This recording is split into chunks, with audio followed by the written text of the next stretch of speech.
So St. John's wort, we typically don't use it dried. So I have an example here of the dried plant matter, but we would typically use the fresh flower. And the action is very specific. It's sedative, it's anti-inflammatory, it's slightly astringent, and it is known most commonly as an antidepressant. The systems that it works on are the nervous system, the hepatic, and the integumentary. It's bitter, sweet, and cool.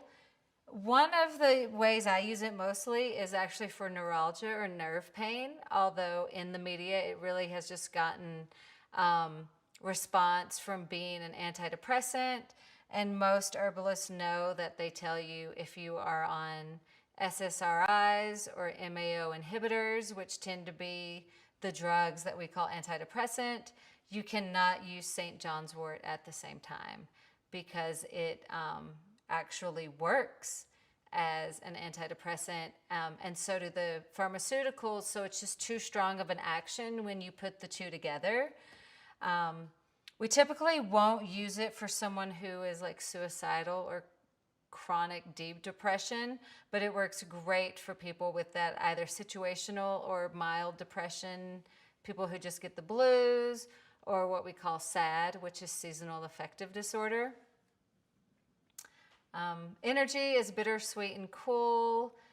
Neuropathy, we talked about using it for neuralgia, but we can also use it for neuropathy, which is really what a lot of diabetics or other people get when they can no longer feel the nerve endings in their fingers or their toes.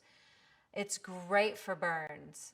Something not very widely known is it's really good to treat burns, and it's also really good for herpes. So although we don't call it an antiviral, it does have some action, either reducing the stress response so the herpes flare-up doesn't occur as often, but it's definitely great for that, and also for rheumatism.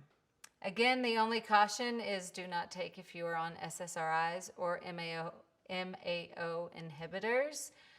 Some people say that taking St. John's wort will actually cause some photosensitivity, which means when they're out in the sun, it actually causes their skin to burn.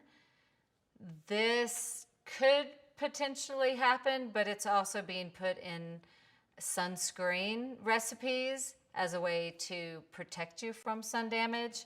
So that would say use as a case-by-case basis. If you think someone has a tendency to burn in the sun, then maybe they shouldn't take the St. John's wort if they're going to be exposed to sunlight for a long time. Fresh infusion, fresh tincture, fresh oil. Using it dried typically does not have much effect. If it's an infusion, you want to use 6 to 12 grams, 1 to 3 mils 3 times daily as a tincture. And topically, there is no doses, just apply as needed. Works great for an oil for nerve pain.